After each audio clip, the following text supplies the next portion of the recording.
Julien, dans l'espace de la chaîne est à vous, j'avais la volonté, enfin j'avais envie de t'entendre, enfin.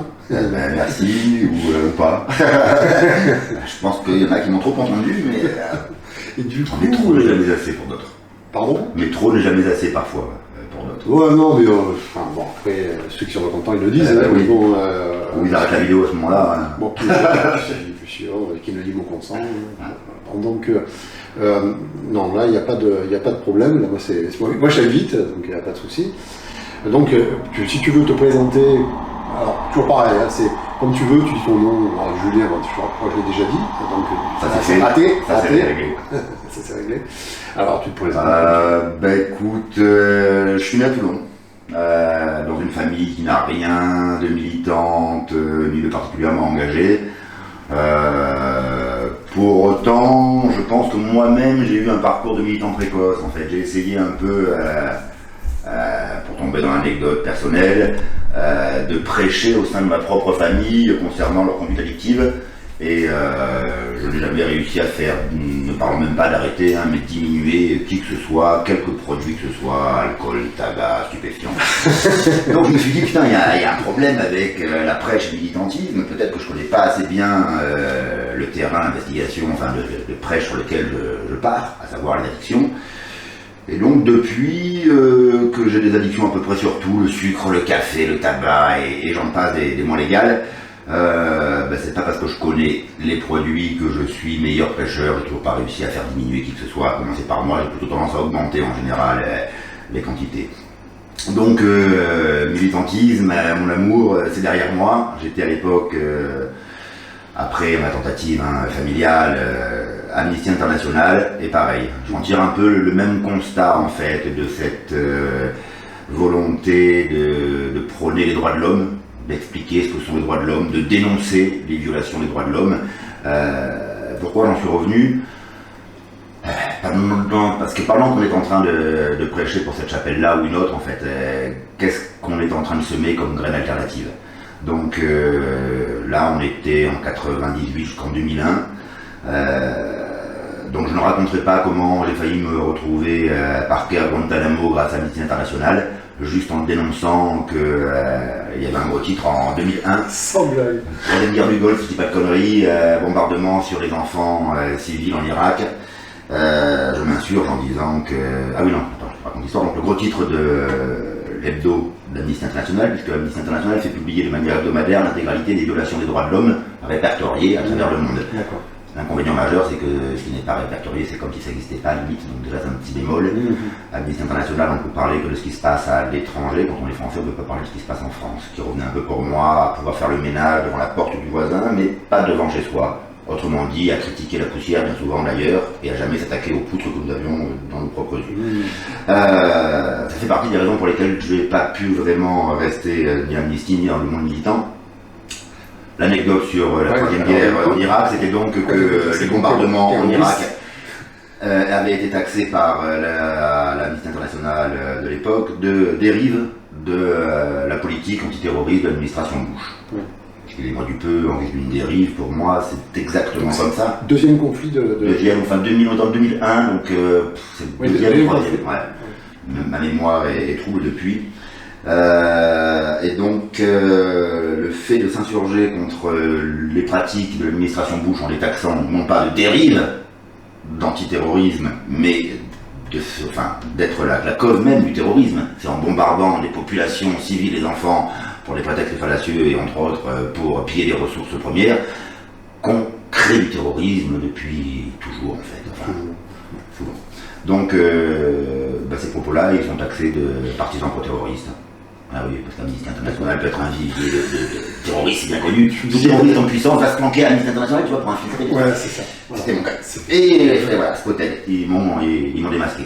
J'ai été un partisan pour terroriste. T'as été ennuyé? Non, j'ai pas pris de risque. Je suis jamais allé aux États-Unis, si tu veux. Comme ça, j'aurais été qu'une pure parano spéculative de ma part. Oh, il y a des paranos qu'on va pas mettre à l'épreuve, si tu veux. L'attrait, un grand pays des libertés comme les États-Unis a été moindre que la peur pour le coup, donc voilà, ça c'est réglé. Donc pour le petit parcours personnel, j'ai fait Duc pendant 20 ans. je l'emploie au passé parce que j'étais donc éducateur spécialisé. Et pour moi, c'est un métier finalement plus de collaboration avec un pouvoir déjà établi, institutionnel ou étatique, que d'accompagnement vers une alternative quelle qu'elle soit, et donc d'émancipation, me semble-t-il. Et je voulais plutôt accompagner cette deuxième voie, l'émancipation, et plutôt par le moyen de l'éducation populaire, où personne n'éduque personne. Tout le monde éduque tout le monde par l'intermédiaire du monde et du milieu. Et donc ça a été quand même difficile pour moi, malgré la prise de conscience que l'éducation spécialisée était un carcan, et que malheureusement, quelles que soient mes velléités de changement ou d'émancipation par rapport à une hégémonie capitaliste, parce que je voyais bien la privatisation des services sociaux comme des services publics en général, qui me heurtait de plein fouet. En fait, on voit les départements qui sous-traitent à des associations, mais pour moins de moyens que ce que le département avait initialement. Si le département est gagnant, tant mieux pour lui, mais c'est pas le contribuable qui voit les économies sur les deniers économisés, c'est pas les services créés dans ces associations qui voient la plus-value, avec moins de moyens pour faire la même mission, a priori c'est plutôt une moins-value. Donc à part les présidents d'associations ou les présidents directeurs de conseils généraux, la plus-value elle se cherche, et en définitive surtout pas pour les personnes accompagnées, appelées les usagers, enfin, tu veux, qui font toujours la dernière roue du carrosse, celle que les services publics qui se laissent privatiser prétendent accompagner au mieux, par souci de mieux les accompagner, c'est pour ça qu'ils sous-traitent et qu'ils laissent accompagner par d'autres avec moins de moyens. Donc c'est à ces processus-là auxquels j'ai assisté, même que j'ai accompagné mon corps défendant pendant 2 décennies. Et si on ne m'avait pas remercié, je pense que j'y serai encore, malgré le paradoxe que ça représente de collaborer. Pour la petite histoire, l'éducation spécialisée est apparue en 42-43 sous Vichy. Le travailleur social, le rééducateur, allait convaincre le prolo, et notamment les paysans, d'aller travailler plutôt à l'usine, si tu veux, pour faire tourner l'armement que à l'autonomie alimentaire. Enfin, c'est pas anodin. Déjà dans sa conception d'éducateur, il y a une notion collaborative. D'ailleurs, tu collabores avec la hiérarchie en général, et tu coopères avec tes pères ou tes frères ou tes sœurs. Bref, donc voilà pour le petit parcours, éducateur désabusé, militant désabusé. Est-ce que ça va être sexy tout ça? Je vous le demande.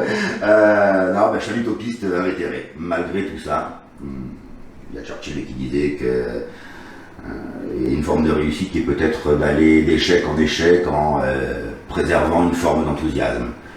Ça me parle, ça. Ouais. De cet enthousiasme-là, ceux qui me connaissent un peu, même au fond de la dépression. Ton enthousiasme, comment tu le matérialises? Alors, comment je le matérialise? Déjà, comment je l'analyse, je ne sais pas trop, parce que dans un monde désenchanté, l'enthousiasme, tu dis t'es maso. Non, a priori, je ne suis pas maso. Donc c'est bien un amour de la vie, plus que du chaos, de la mort, qui fait que je suis enthousiaste face à une période bien sombre qui a plus du chaos que de l'harmonie, me semble-t-il. Après avoir le chaos partout, on entretient et peut-être qu'on le fait résonner plus que si on cherche l'harmonie et qu'on l'accompagne au mieux. Donc comment? C'est la question. Comment je l'incarne? C'est quoi la question? Oui, c'est comment tu l'incarnerais, comment tu verrais cette... Alors si la question est trop conditionnelle, j'ai peur qu'on retombe dans une forme de prêche avec mes relents utopistes, si tu veux, comment tu la vois en théorie. Comment je la vois? Voilà. Du coup, comment je l'incarne? Qu'est-ce qui m'anime? Qu'est-ce qui me plaît? Ce qui me plaît, c'est les gens qui eux-mêmes sont animés, si tu veux. Alors, il y a des gens animés pour tout, pour l'effervescence d'une Coupe du Monde, pour des Jeux Olympiques, pour des échéances électoralistes. Bon, tu as bien compris que c'est pas ce genre d'effervescence et d'émulsion-là qui me plaît en réalité. Oui, faudrait me constater que c'est quand même des moments clés, enfin c'est le moment charnière où je vois cette émulsion-là. Des humains qui vibrent, ça me fait quand même vibrer, même si c'est pour moi au détriment profond de ce qui fait le vivre ensemble intelligemment, puisqu'ils sont en train de triper sur un paradigme qui est profondément compétitif. Tu as un gagnant et l'immensité de perdants, que ce soit dans un jeu électoraliste, que ce soit dans une compétition, fut-elle olympique. Comme Monopoly. Et comme Monopoly, mais bon, ce jeu est morbide, ce jeu ne provoque que la mort à terme. C'est ça. Enfin, je le pense profondément. La mort des concurrents, d'une mort symbolique, d'une mort psychique, d'une mort physique. Et c'est un suicide collectif, un peu comme l'analysait Jacquard, quand on ne se rencontre plus qu'à travers ce prisme, ce spectre de la compétition. Où est-ce qu'est l'espace collectif en fait? Où est-ce qu'est l'intérêt collectif? Où est-ce qu'on fait advenir de l'intérêt collectif? Où est-ce qu'est le lieu commun, le lieu public qu'on fait advenir justement du commun et du vivre intelligemment ensemble avec nos frères, aussi différents soient-ils, les royalistes autonomes, fascistes, anarchistes, que sais-je. A priori, on n'a pas la machine à changer l'esprit des gens. Par contre, on vit parfois avec des voisins avec qui on n'est pas du tout d'accord. La question qui m'anime, comment vit-on intelligemment ensemble avec des gens avec qui on n'est pas d'accord? C'est pas forcément l'ignorant, enfin on peut faire l'autruche, mais il y a un vieux proverbe qui dit que c'est pas en mettant sa tête dans le sac qu'on a le cul à l'abri. Donc est-ce que l'autruche nous préserve de quoi que ce soit? Je ne crois pas. Donc privilégier plutôt le dialogue. Alors après, parler avec des gens qui ont des velléités racoleuses, quel que soit encore une fois leur bord, souvent c'est usant, c'est fatigant, c'est frustrant. C'est un peu s'attaquer aux conséquences, comme je l'ai fait en tant qu'éducateur spécialisé, aux conséquences d'un système qui déraille, plutôt que s'attaquer aux causes qui font qu'il déraille. Pour moi, les causes sont multiples, et je pars un peu dans tous les sens, parce que tu me demandes qu'est-ce qui m'anime, et je me rends compte qu'un des premiers trucs qui m'anime depuis longtemps, c'est les mots, en fait. Les mots MOTS. Les mots véhiculent du langage, véhiculent de la pensée surtout. À l'instar de Lepage, je pense que c'est vraiment avec les mots MOTS qu'on pense, qu'on appréhende les faits sociaux, qu'on analyse. Alors après, on est taxé parfois d'intellectualistes, de gens qui aiment bien faire des trucs comme je connais rien, tout ça. Ben ouais, pourquoi pas, chacun ses tripes en fait, chacun ses tripes, et moi les gens qui aiment les mots me font vibrer en plus, tu vois, les littéraires, que ce soit enfin, les potes ou les Camus, ou bref, enfin, les mots avec une forme d'engagement, si ce n'est du militantisme, parce qu'encore une fois, la question de l'engagement, c'est plus de l'éthique, c'est plus de la philo quelque part que du militantisme. Dans un militantisme, il y a un présupposé, il y a car, il faut, on sait où on va quelque part. Oui, mais sans les mots, c'est compliqué d'aller quelque part. Et ouais, sans les mots, c'est compliqué d'aller quelque part. Poser la question aux gens d'où ils veulent aller, c'est une forme qui me plaît vachement plus de manière démocratique quelque part, que de leur dire où est-ce qu'il conviendrait d'aller, où est-ce que... Après, je peux leur dire moi où j'aime bien aller et comment j'y vais. C'est encore autre chose, mais j'ai peur que ça induise que quelque part, parce que moi j'aime bien y aller, putain, vous êtes trop con si vous n'aimez pas y aller comme moi. Donc, la frontière est tenue. Des fois, c'est qu'une question d'interprétation. S'il n'y a pas d'intention, oui. A priori, il n'y a pas d'intention, mais comme j'ai pu les avoir, ces intentions-là, j'essaye de me défaire voilà, des reliquats prosélytistes. Tu sais, du curé qui prêcherait un prétendu savoir qu'il suffirait d'accomplir pour être libéré de tout ça. Ça serait trop facile en fait. S'il y avait une formule magique pour se libérer d'une emprise, des dominations, de l'hégémonie capitaliste, putain, je me fais prophète. On le saurait, ça saurait les gens. Ouais, clairement, je me fais prophète, portez-moi. Donc non, malheureusement, je ne la connais pas, la formule, et par contre, j'aimerais faire partie, continuer à faire partie de ceux qui cherchent, justement, à limiter cette hégémonie, qu'elle soit capitaliste, qu'elle soit fasciste, enfin voilà, une hégémonie comme un monopole, à un moment pour moi c'est un peu, s'il n'est pas régulé par la population elle-même, sans intermédiaire, sans le truchement, et tous les conflits d'intérêts intermédiaires qui peuvent aller avec la dite représentativité, pourquoi pas un monopole, si encore une fois il est public et régulé par le peuple. Mais donc, on s'est égaré. La question de ce qui m'anime, on trouve les mots. C'est pas grave, on part les gens. Donc les gens, les mots, donc du coup la discussion, ça m'anime forcément. On part dans la discussion. Faire émerger la discussion collective, c'est ce qui nous a fait un peu nous rencontrer au moment des Gilets jaunes, avec MRG, avec l'Assemblée populaire citoyenne, qui pareil, n'est pas qu'une désillusion, mais qui dans mon intention initiale, avait pour but d'essaimer des assemblées populaires et citoyennes autour de Toulon, par quartier ou par ville. On n'a pas atteint cet objectif-là de mon point de vue. Il n'y a pas eu beaucoup d'assemblées, une ou deux peut-être qui ont semé. Et encore, est-ce que c'est grâce, à cause, je ne sais pas. Et ni par les effectifs qui ne se sont pas multipliés, qui ont plutôt tendance à s'effriter. Et il n'y a pas de flagellation à dire « Ah, on a raté comme avec les Gilets jaunes ». Peut-être qu'on a raté des choses, je ne sais pas. Dans mes velléités insurrectionnelles ou révolutionnaires, parce que de mon point de vue la révolution reste à faire, on vous raconte une histoire avec les mots, où on a aboli les privilèges qui restent de mon point de vue profondément à abolir, puisqu'ils ne font qu'être augmentés, ils sont tellement accrus que ça devient la norme, en fait, l'injustice, enfin l'impunité face aux inégalités, injustice. Et cette injustice désabuse tout le monde en fait, on se sent impuissant, et comment on lutte par des moyens respectueux du vivant, face à des gens qui ne respectent pas le vivant en fait, qui ont des moyens de nuisance bien supérieurs aux nôtres. C'est cette question-là en fait qui me brûle un petit peu. Et ne faire que ça poser, c'est un peu se flageller. se la poser et pas rentrer en résistance quelque part derrière, c'est avoir un sentiment d'être collaborateur passif à un truc parce qu'il y a une conscience qui s'est allumée mais qu'on ne résiste pas suffisamment, allez, flagellation encore. Enfin, tout ça est du registre de la vampirisation de l'énergie. Il n'y a même pas quelqu'un qui en profite directement en plus, hein. Si encore c'était des vampires, l'adversaire, le gros capitaliste, l'actionnaire, que c'est. Non, on tire juste un profit, un bénéfice pécunier. En énergie, oui, c'est jubilatoire peut-être de jouer à un jeu et d'y gagner. Même si c'est pas une opposition du coup. Ouais, c'est pas une opposition qui se construit. Et c'est dans le vide d'opposition qu'ils peuvent se développer plus facilement. Exactement. On dit que la politique a horreur du vide. Cette question qui m'anime aujourd'hui, donc c'est comment on construit cette opposition en dehors, de mon point de vue, des carcans existants. Ça ne veut pas dire sans les personnes qui qui contribuent à ces carcans. Quels sont ces carcans? On est un peu des partis. Pour moi, un parti, même les partis de cœur, effectivement, je saurais plus. Enfin, j'ai même milité pour les partis. J'ai milité pour le parti pirate, j'ai milité pour ma voix. Ah oui, c'est sûr que ce sont des partis plutôt démocrates, plutôt qui cherchaient sur la forme à améliorer le logiciel démocratique qu'à instaurer un programme qui permettait au bout du compte à une population de se réapproprier un processus démocratique plus régulièrement par des votations un peu pourtant un système à la Suisse, hein, sans s'inspirer des Suisses, ça n'a rien de Suisse au départ. Et on dit que s'ils arrivent à avoir les votations, c'est parce qu'ils ont les gros comptes en banque qui vont bien avec. Il y en a qui pensaient que la démocratie c'est les Grecs. Oui, bah, la démocratie c'est les Grecs, mais oui, en partie. Non, parce que la Suisse, la Grèce,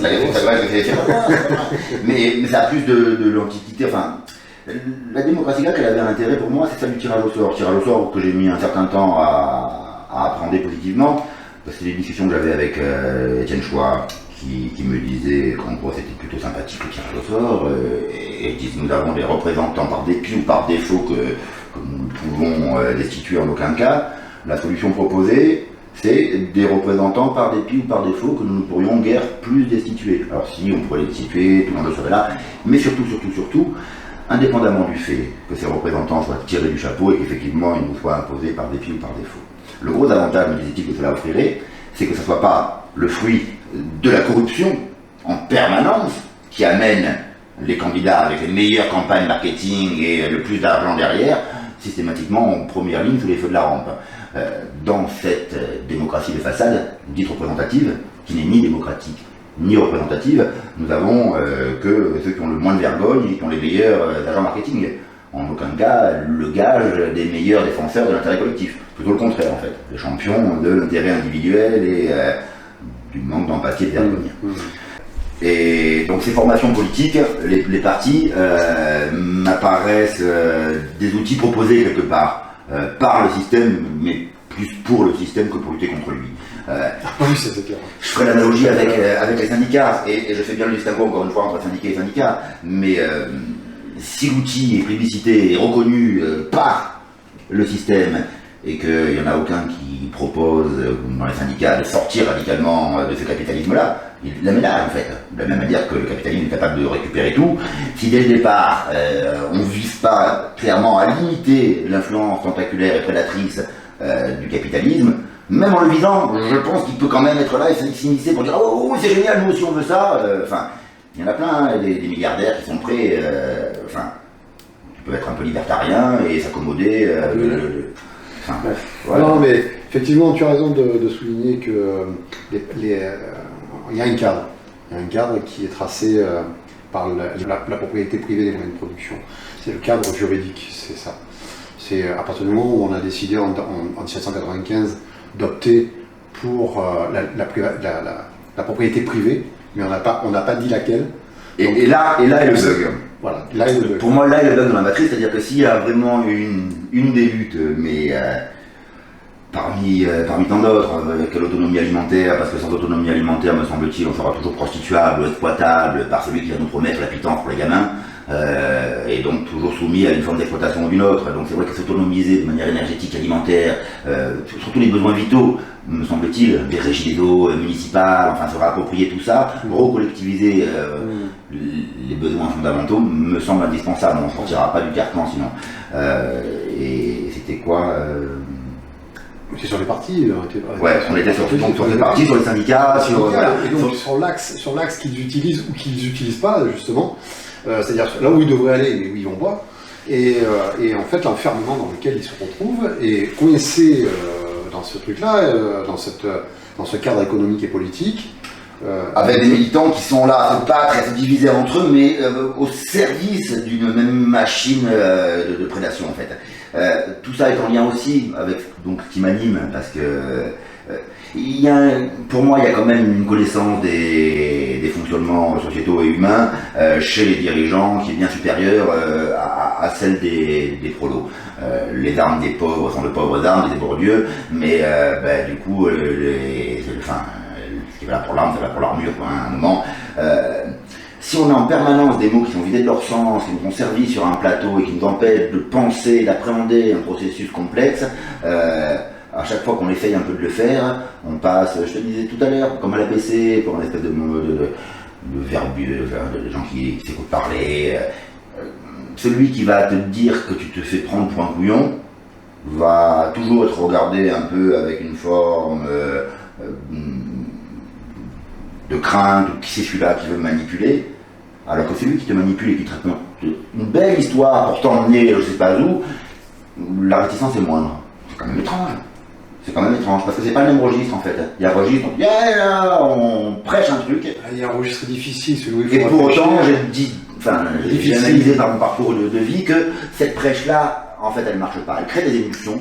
Tu peux lever les bras et avoir 3000 personnes qui te suivent, ils savent même pas forcément pourquoi. Dans la durée, ça fait pas grand-chose, ça, en fait. Ça fait de la com, ça fait du buzz.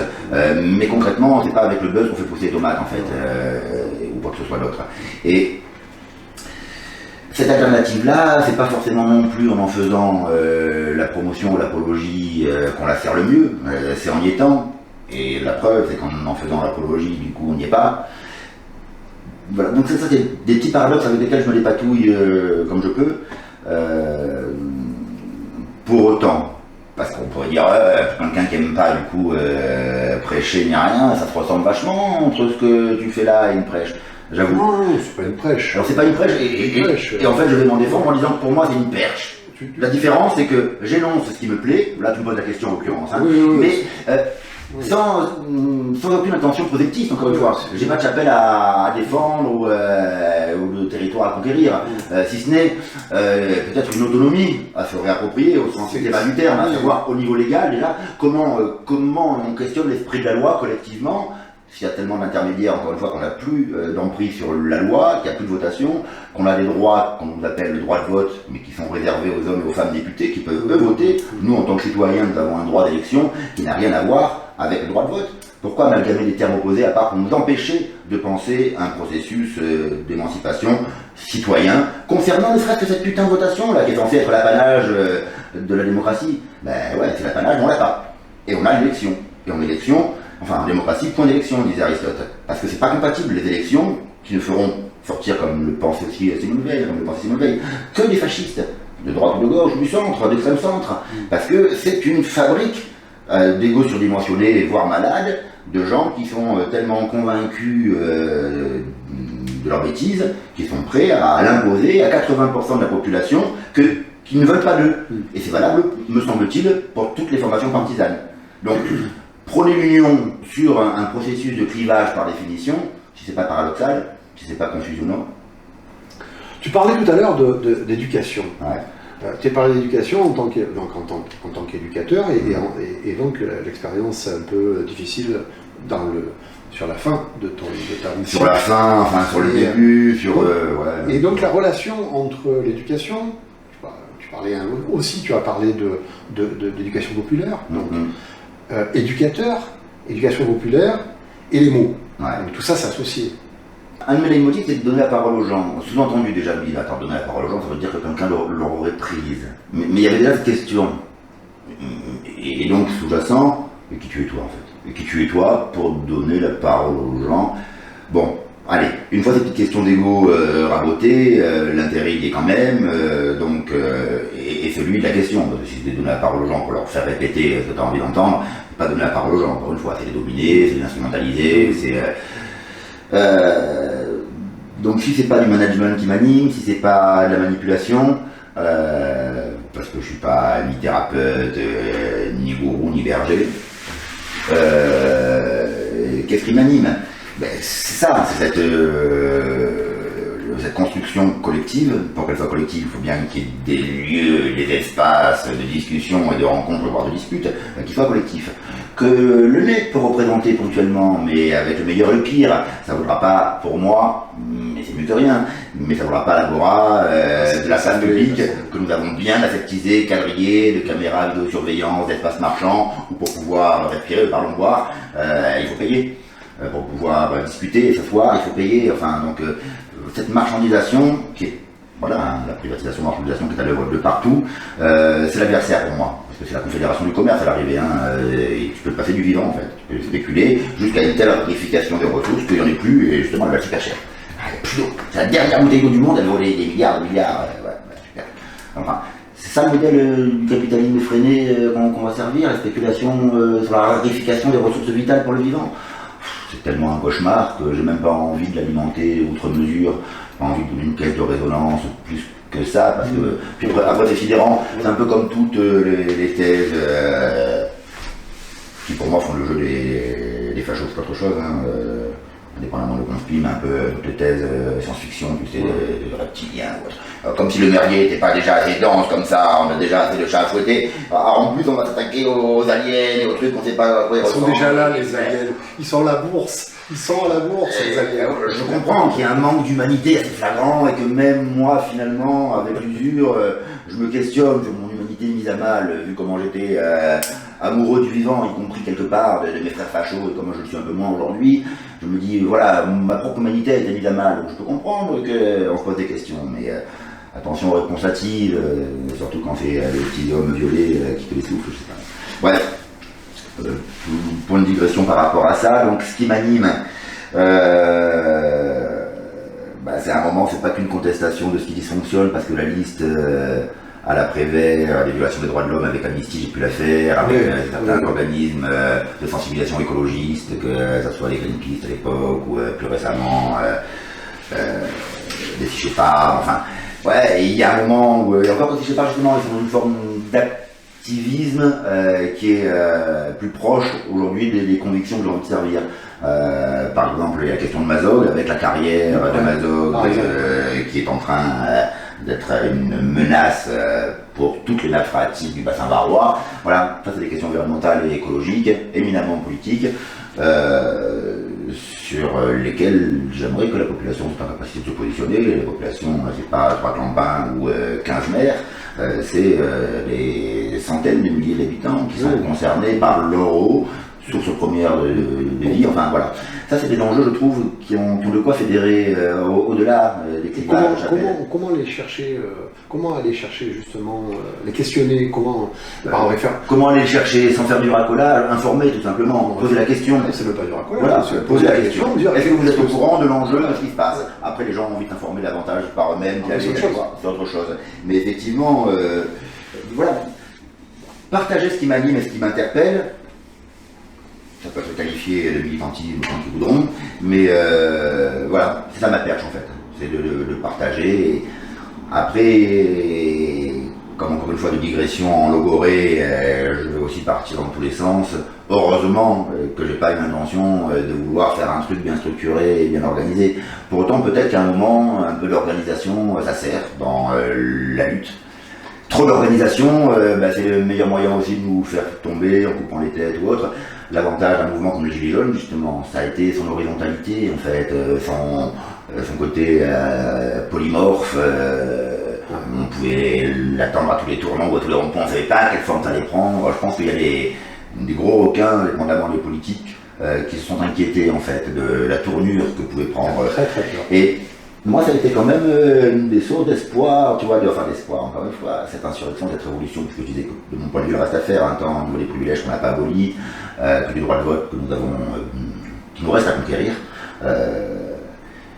que même de l'esclavage, en fait, si on regarde symboliquement, ok, on a retiré les chaînes dans la majorité des pays, mais on les a remplacées par des chaînes de télé, ou des chaînes de vélo, ou des chaînes en acier. Ah, c'est sûr, c'est mieux que les coups de fouet. Mais en fait, l'exploitation, c'est pas la petite sœur de l'esclavage. L'exploitation plébiscitée, c'est terrible en fait, c'est un esclavage mental, c'est une aliénation en tous les cas. Si c'est pas un esclavage à coups de chaîne, ou avec la torture, ou la menace de la mort, c'est le pire. c'est le pire. C'est la condition d'ouvrier et le pire des esclavages qu'ils aient pu trouver, c'était très habile, quoi. Librement consenti. Même enfin de la course à l'emploi, pour l'emploi, regarde, qui te menace, qui te permet de menace, enfin, les gens qui flippent, mais enfin, qui flippent à raison, parce qu'encore une fois, c'est la perfusion, si t'es pas autonome alimentairement, si t'as pas ton petit bout de jardin, ou ta petite botte de permaculture au pied du quartier, j'en sais rien, enfin, si on n'a pas réussi à développer ces réseaux de solidarité, d'entraide, d'autonomie, qui vont ensemble, hein, pour moi, les trois, en capitaine, forcément, comment tu veux que les gens n'aient pas peur? Et si les gens ont peur, comment tu veux qu'ils cultivent, sans parler des mains à terre, mais qu'ils cultivent une autre perspective. L'art des prospectives, donc de faire émerger, de comparer, comme ça, ce qui peut être fait, putain, on dirait que ça chasse gardée des politiques aujourd'hui. Politiques eux-mêmes qui n'ont guère qu'un pouvoir de régulation ou de nuisance. On est où? Où sont, enfin, où est l'alternative? Si, je m'en suis rendu compte en même qu'en défendant, hein, elle n'est pas dans l'humanitaire, elle n'est pas dans le social, entre guillemets, elle n'est pas dans les associations du social ou de l'humanitaire. En fait, elle est où? Dans les cultureux. J'ai des sérieux doutes. Elle reste à bâtir peut-être, comme l'abolition des privilèges, comme le reste. Ok, il y a une telle urgence que ça devient sidérant en fait, et que ça contribue, au lieu de nous rendre sexy comme avec la consommation, l'extinction, rébellion ou autre, ouais, c'est pallié par une forme de compulsion consumériste en fait, qui va être mère d'addiction, de mésestime, parce que tout toxico, quel qu'il soit, à un moment, même si c'est pas un produit toxique, si c'est juste une émission de télé, ouais, c'est pas des gens qui ont une très grande estime d'eux-mêmes, forcément. À un moment, tu te sens en collabo, ou pas assez fort, ou que sais-je. Et donc, on entretient des carcans. Alors on peut l'appeler paresse, hein, mais je crois pas que ça soit que de la paresse. En fait, c'est bien plus complexe que ça, c'est bien plus dense, c'est un truc qui est tissé, qui est entretenu. C'est pas de la conspiration, encore une fois, c'est du conflit d'intérêts qui est érigé en boussole politique et.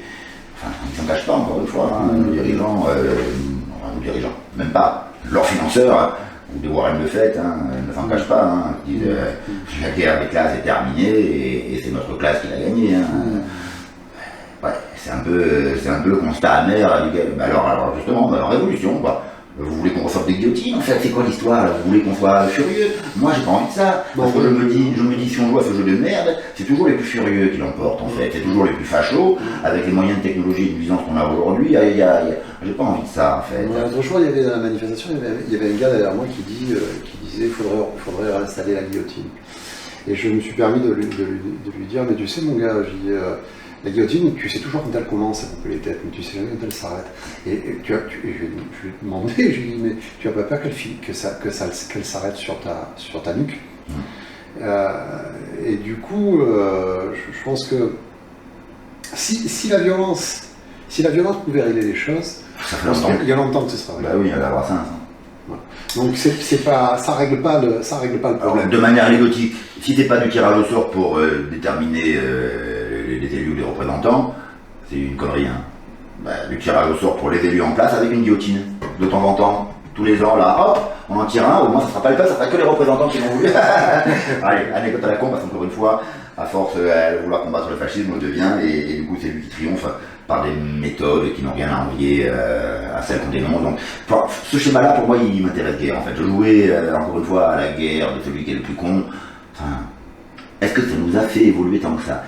Il y en a plein qui me diraient, ben oui, c'est quand même par la guerre qu'on a fait le plus d'avancées technologiques. Ouais. Non, c'est ok, mais des avancées technologiques, et si c'est pour qu'on fasse un bilan rétroactif entre Cro-Magnon, Néandertal et aujourd'hui, justement, en dehors des avancées technologiques, en quoi on a avancé? L'encéphalo, le crâne, le cerveau reptilien, les grosses parties du cerveau. Ouais, pour arriver à 2001, où la génération des enfants nés après 2001 ont des QI moins développés que ceux de leurs parents. Ah, super, non seulement on a très très peu évolué, des 10, 12, 13% d'utilisation cérébrale depuis les premiers primates qui font notre origine humaine. Et en plus on dégénère. Waouh! C'est ça des millénaires d'évolution pour en arriver là.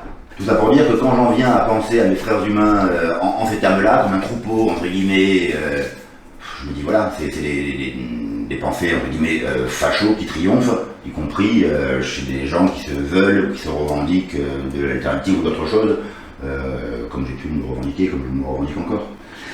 Pour s'ancrer et s'enraciner, parce qu'à un moment, alimenter le mental sans alimenter le corps, ça ne fait pas. Donc cette autonomie alimentaire, comment je l'incarne? Par des tentatives bien maladroites en fait. Il y a une association par exemple qui s'appelle Le Marèche, qui permet aux particuliers d'aller mettre la main dans les champs chez un producteur, en l'occurrence le temps des récoltes, et en échange de 3 heures de travail dans les champs, à apprendre comment ça se passe, à semer ou à récolter, et de 25 € par mois me semble-t-il, nous avons un panier de fruits de saison, bio local. Donc ça, c'est une première marche à l'émancipation, parce que sinon on est quelque part un exploiteur qui s'ignore, mais à partir du moment où on ne met jamais la main dans la terre et qu'on continue à bouffer essentiellement du fruit et des légumes, il y a un moment où on n'est pas cohérent si on n'y participe pas à ce travail-là, ou alors on y participe autrement, certes, mais bon, comment on aide en fait ces agriculteurs qui bien souvent ont la tête dans l'eau, comment nous on s'arme vers cette autonomie-là pour pas être tributaire de l'exploitation. Voilà, c'est des questions qui m'ont parlé, dans lesquelles j'ai essayé d'y répondre par du concret plutôt que par des théories. Enfin, l'un n'exclut pas l'autre en réalité. Hein. Je ne vois pas forcément un clivage qui pousserait à choisir entre une action aussi radicale soit-elle et des éclairages théoriques. Ça porte même un nom, me semble-t-il, ce va-et-vient qu'on peut faire entre pratique et théorie, la praxis, il y a même une étude de cette praxis, la praxéologie, enfin bref. Donc comme quoi, on peut faire des va-et-vient, me semble-t-il même utile d'éclairer un peu nos expériences parfois par les pensées passées ou contemporaines. Et à contrario, surtout, à un moment, c'est bien de mettre à l'épreuve des faits, des théories auxquelles on pourrait se raccrocher et qu'on pourrait trouver très séduisantes, parce que les mots, encore une fois, ont un pouvoir aussi enjôleur qui a besoin de se retrouver un peu érodé par le concret et la réalité. Bon. Alors Julien, tu sais quoi? Dis-moi. On arrive au terme parce que il est. Et ouais, et puis je suis attendu. Et surtout toi. Oui, surtout moi, je sais bien. Tu dois partir. Donc on va conclure jusqu'à la prochaine fois, quoi.